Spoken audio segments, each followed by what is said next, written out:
Intan Indigo. Kalian mungkin pernah ingat bahwa di akhir tahun 2019 kemarin aku pernah share ke kalian tentang pandangan aku sebagai seorang indigo tentang apa saja yang bakal terjadi di tahun 2020. Dan salah satu poin yang sempat aku share ke kalian itu adalah poin dimana tahun 2020 ini akan ada banyak orang yang khususnya aktris ataupun aktor yang tertangkap karena terjerat narkoba. Dan belum lama ini terdengar berita kalau ada seorang aktor yang tertangkap karena penyalahgunaan narkoba. Kalian juga pasti tahu siapa yang aku maksud.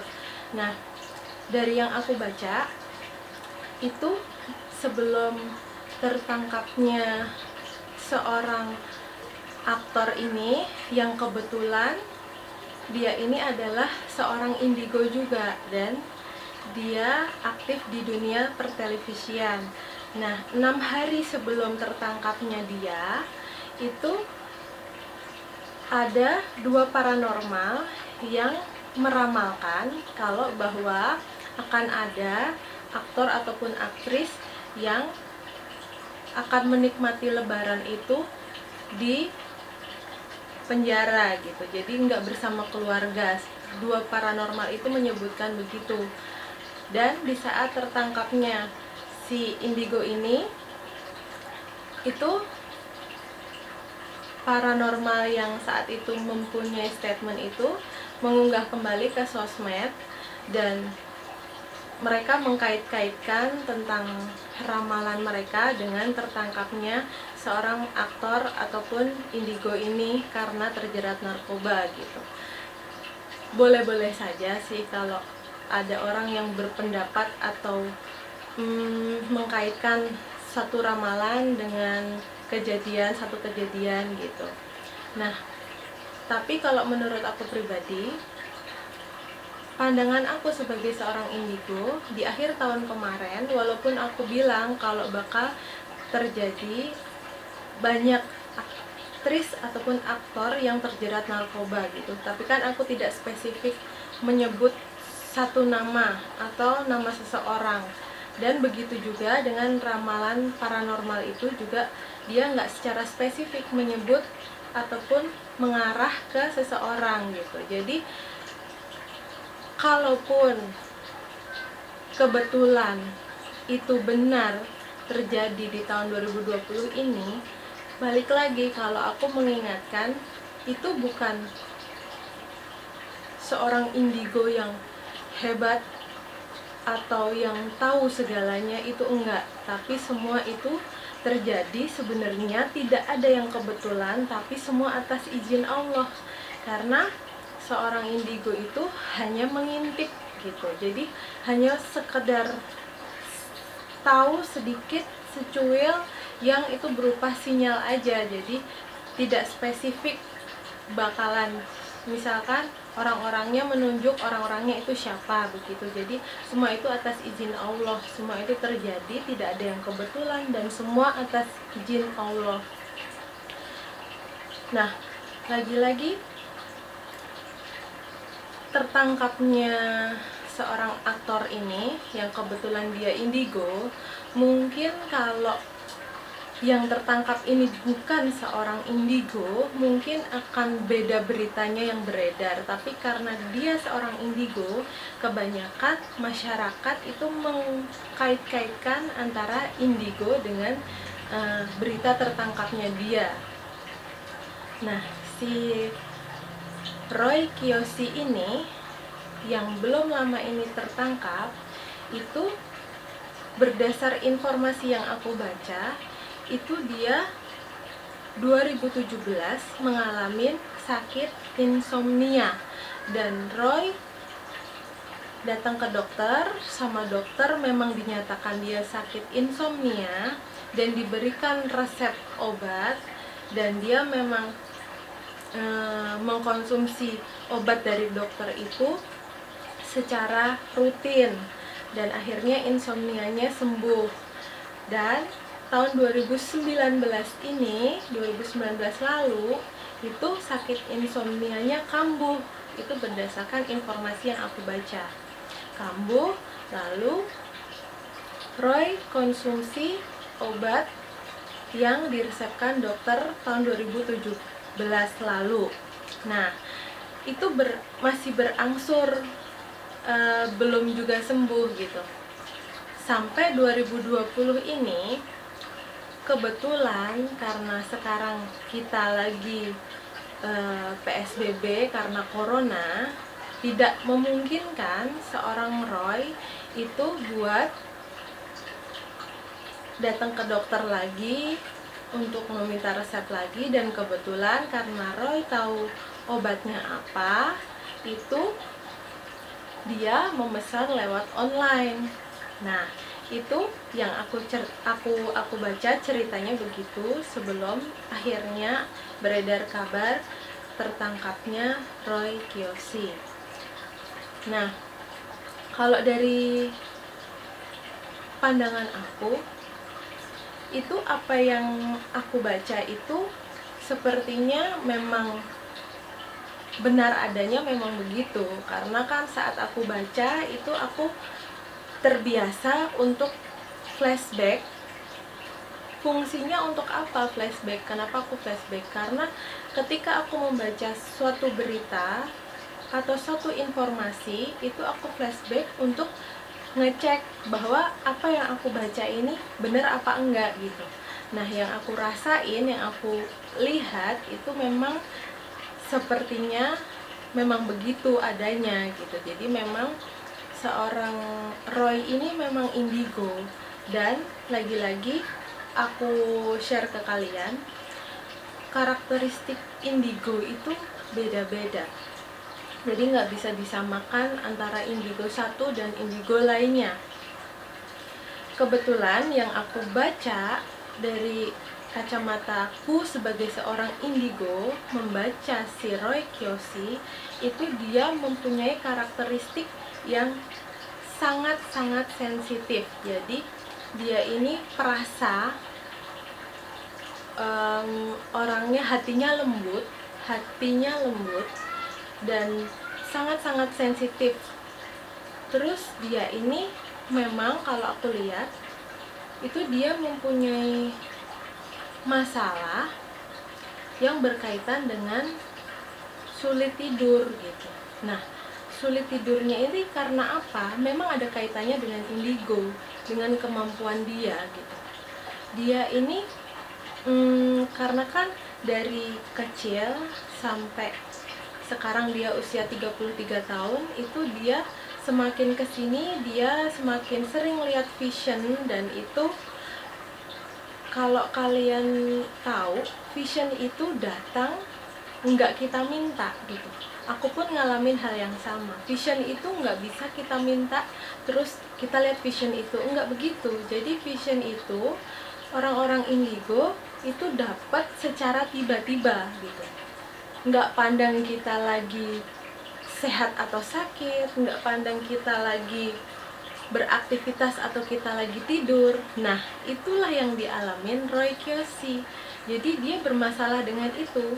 Walaupun udah bertahun-tahun dia mengalami itu, tapi dia rada susah untuk mengatasi kalau yang aku lihat ya. Jadi vision datang, jadi di saat dia beraktivitas itu dia dapat vision, ketika tidur pun dapat vision, ketika mau tidur pun dia dapat gangguan-gangguan dari makhluk gaib, dari pesan-pesan alam yang tiba-tiba datang tanpa ngelihat kondisinya dia gitu. Nah, itu dia salah satu faktor yang menurut aku mengganggu kondisi psikisnya Roy, dan otomatis efeknya dia insomnia, dia menderita kesusahan buat tidur gitu.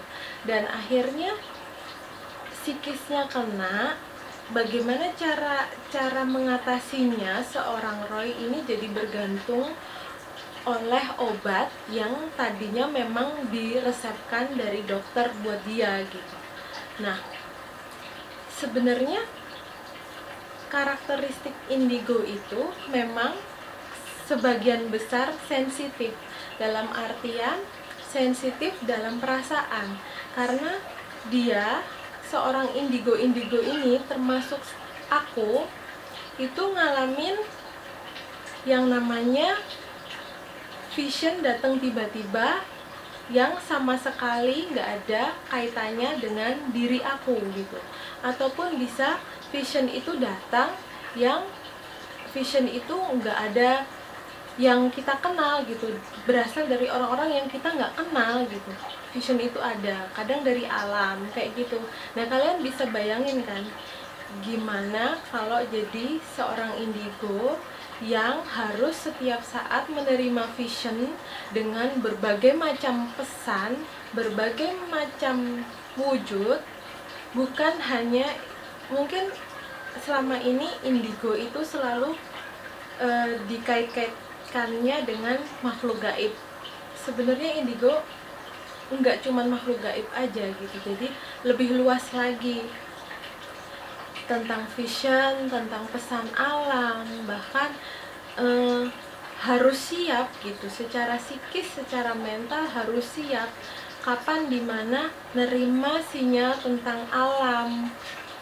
Terus kadang itu datang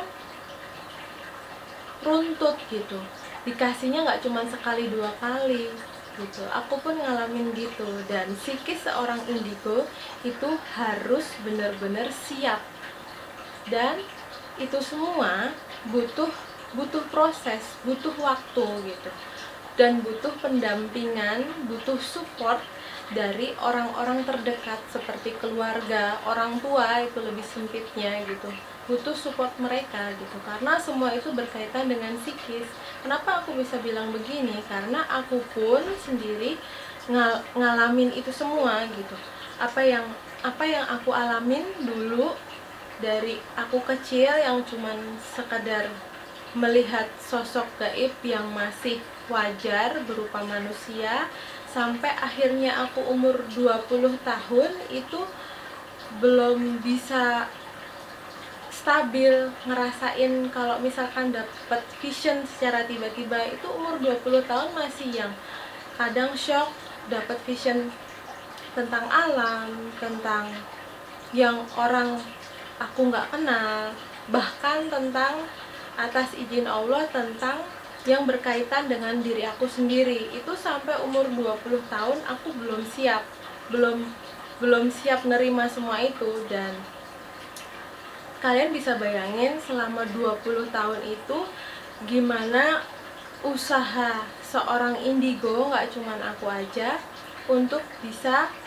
menimbang-nimbang mana yang harus aku terima, mana yang mesti aku filter, mana yang harus aku tahan, aku nggak perlu nerima vision ini, nggak perlu dapat pesan ini. Itu bisa sebenarnya. Nah, setelah 20 tahun itu aku belajar dari pengalaman aku sendiri, dengan adanya support orang tua, itu akhirnya aku bisa on off, yang artinya kapan aku pengen melihat yang tak kasat mata, dan kapan aku nggak pengen melihat gitu, aku pengen jadi manusia normal, itu akhirnya bisa. Dan itu sayangnya nggak semua indigo bisa begitu. Bisa dibayangin kan, setiap harinya itu dihantui sama hal-hal yang tak kasat mata, pesan-pesan alam, vision-vision yang harus setiap saat itu dihadapin. Nah, untungnya aku ini bisa on off, bisa memfilter mana yang mesti aku terima, mana yang enggak, mana yang di skip dulu, nanti deh di saat aku siap aku terima. Itu akhirnya aku bisa. Nah, posisi itu nggak dialamin sama semua indigo. Balik lagi ke Roy Kiyoshi, dia ini masih belum, kalau aku lihat ya, belum nemu yang seperti yang aku nemu ini. Jadi dia belum bisa on off. Dia ini terlalu memforsir kebisaannya dia, di setiap saat dia dapat apa aja itu diterima gitu. Ibarat handphone aja kalau nerima apa aja kan bisa ngehang gitu. Apa kabar dengan manusia yang istilahnya kesabarannya ini kadang berbatas, terus kemampuannya buat mengatasi suatu masalah juga terbatas gitu. Nah, itulah yang aku baca dari seorang Roy Kiyoshi. Dan sebenarnya kalau aku lihat sih dari kacamataku, memang sepertinya dia, Roy, tidak seperti yang dituduhkan bahwa dia pengguna narkoba, kalau itu dari sisi kacamata aku. Nah, indigo itu juga karena kan beriringan dengan tertangkapnya Roy Kiyoshi, karena dia seorang entertainer, jadi otomatis netizen langsung berpendapat wajar ada kritikan itu karena dia seorang entertain gitu. Dan sosial media itu kan sekarang juga apa saja cepat meresponnya. Nah, ada satu yang mengkait-kaitkan, Roy kan seorang indigo gitu, apakah dia masa sih nggak bisa tahu kalau dia ini bakalan ketangkap sama polisi dengan kasus terjerat narkoba gitu. Aku baca itu otomatis dalam hati langsung pengen ngejelasin gitu. Jadi dengan adanya jurnal Intan Indigo ini, aku berharap kalian yang nonton channel aku ini bisa sedikit terbuka hatinya, sedikit terbuka matanya, bahwa indigo itu beda dengan paranormal gitu. Itu memang sebuah istilah, tapi indigo itu adalah titipan, dan itu bukan pilihan aku, bukan pilihan kita sebagai indigo yang diberikan kemampuan bisa melihat sesuatu yang tak kasat mata gitu. Kita nggak bisa memilih, aku pun terlahir nggak bisa milih gitu. Kalau boleh milih, aku pengen jadi manusia normal seperti kalian. Aku nggak pengen punya kemampuan seperti ini kalau bisa memilih. Tapi lagi-lagi indigo itu bukan pilihan, tapi titipan.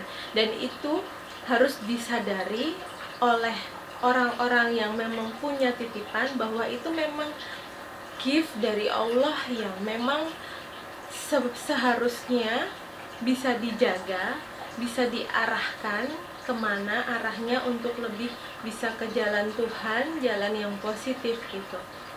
Nah, lagi-lagi balik lagi, kalau masa seorang indigo yang tahu segala macam nggak bisa tahu sih, nggak bisa ngeramalin sih dengan masa depan dia sendiri gitu.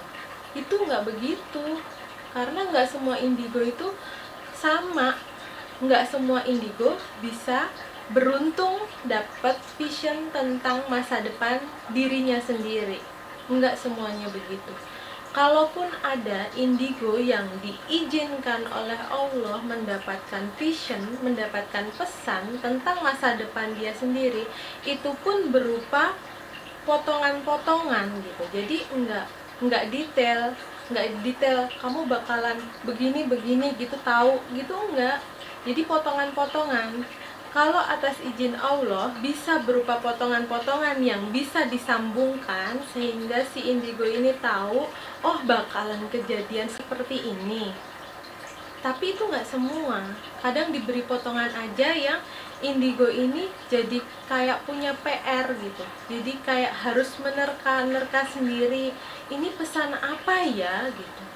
Ini maksudnya apa ya? Kadang berupa sinyal, berupa potongan, dan itu potongan yang tidak terselesaikan, yang bikin si indigo ini kadang menerka-nerka. Jadi nggak yang seperti kalian pikir kalau indigo itu akan sempurna, akan tahu segalanya yang akan terjadi di depan, bahkan tentang dirinya sendiri, masa depan dirinya sendiri. Enggak begitu, karena aku tegaskan, maaf, indigo itu bukan sesuatu yang layak buat dibanggakan, karena semua itu titipan, dan indigo itu nggak tahu segalanya, karena yang maha tahu adalah Allah semata. Jadi sebagai manusia biasa yang hanya diberi sedikit titipan amanah oleh Allah berupa kemampuan indigo, itu ya bisanya hanya menerima, sekedar menerima apa saja yang Allah izinkan untuk kita sebagai indigo terima gitu. Jadi kita nggak sempurna, nggak seperti yang kalian bayangkan. Jadi dengan adanya kritikan-kritikan netizen terhadap Roy Kiyoshi, kenapa dia seorang indigo tidak bisa menebak masa depannya sendiri? Ya itu tadi kayak yang aku share barusan ke kalian. Jadi setidaknya kalian yang nonton jurnal Intan Indigo ini sedikit terbuka matanya, sedikit terbuka hatinya bahwa indigo itu tidak seperti itu. Indigo itu hanya manusia biasa. Sekali lagi aku tekanin ke kalian, karena jujur memang sangat disayangkan adanya berita tertangkapnya Roy Kiyoshi, dan aku pun membaca dari foto yang beredar ketika Roy digerebek sama polisi gitu. Kenapa dia terlihat pasrah dan ia mengikuti apa saja prosedurnya? Karena memang menurut aku, yang aku lihat, dia ini paham gitu konsekuensinya di saat dia mengkonsumsi obat itu yang secara berlebihan. Itu dia tahu, dia paham konsekuensinya bakalan gimana, tapi lagi-lagi dia manusia biasa yang di pikiran dia cuma bagaimana caraku mengatasi masalah insomnia ini gitu. Dengan minum obat tersebut dia bisa istirahat, ya hanya itu aja yang dia pikirin sebenarnya. Kalau dari sisi aku hanya itu aja sebenarnya, nggak mikir buat dia pun nggak tahu kalau obat ini itu termasuk golongan narkoba, itu dia nggak tahu. Kalau yang aku baca dari foto terakhir begitu. Jadi tolong, aku minta tolong buat kalian, tolong lebih bijaksana dalam memanfaatkan sosial media di zaman yang seperti sekarang ini. Itu janganlah mengambil kesimpulan terlalu cepat, janganlah menghakimi seseorang, karena yang aku dengar informasi yang paling update itu Roy Kiyoshi sekarang kondisinya itu tertekan, psikisnya tertekan, dia kondisi kesehatannya drop. Ya kalau menurut aku ya pastilah, karena semua itu berasal dari pikiran, berawal dari pikiran. Ketika pikiran dia psikisnya kena, psikisnya tertekan, dengan kagetnya dia dengan kondisi yang tidak biasa, terus belum lagi dengar omongan-omongan masyarakat, itu otomatis akan bikin dia tertekan. Dan lagi insomnianya juga belum teratasi dengan keadaan dia yang sekarang, terus kesehatannya juga menurun. Itu semua berawal dari pikiran. Itu kondisi Roy saat ini, dan aku sebagai seorang indigo juga bisa merasakan dari jauh, turut merasakan apa yang dirasakan Roy di sana gitu. Jadi harusnya kalian bisa lebih bijak lagi dalam berkomentar, dalam berujar, dalam bertutur kata, karena kita sebagai manusia itu tidak terhindar dari kekurangan. Pasti setiap manusia itu punya ceritanya masing-masing, punya kekurangan maupun kelebihannya gitu. Jadi lebih baik kita ini sebagai manusia bisa memandang sesuatu itu sebelum dari sisi negatifnya, kita bisa memandang sesuatu dari sisi positifnya dulu. Jadi tidak semua yang negatif itu, yang dikemas negatif itu dalamnya memang benar-benar negatif. Kita bisa lihat dari sisi positifnya dulu, karena manusia tidak ada yang sempurna, kesempurnaan hanya milik Allah semata. Jadi pandangan aku sebagai seorang indigo tentang kasus Roy Kiyoshi ini, kalau menurut aku yang aku lihat itu nggak akan berkepanjangan. Jadi Roy Kiyoshi ini akan memetik hasil dari karma baik dia selama ini, perbuatan baik dia selama ini, kejujuran dia selama ini, itu dia akan petik saat ini, yaitu berupa rehabilitasi seperti harapan keluarga. Dan aku sih berharap Roy Kiyoshi selama masih ada di sana dan keluarga diberi kesabaran dan kekuatan hati untuk menghadapi ini semua, karena ini semua tidak terlepas dari ujian dari Allah Subhanahu wa taala. Terima kasih buat kalian yang udah setia mengikuti Jurnal Intan Indigo, dan jangan lupa subscribe, nyalakan notifikasinya, support Jurnal Intan Indigo untuk segera mencapai 1000 subscribe, karena dukungan kalian itu sangat berarti buat aku. Dan nantinya insya Allah kalau sudah 1000 subscribe itu tercapai, kalian akan ada yang beruntung terpilih untuk aku pilih untuk mendapatkan gift dari aku. Terima kasih. Ikutin terus Jurnal Intan Indigo, jangan lupa like, share, dan komen. Wassalamualaikum warahmatullahi wabarakatuh.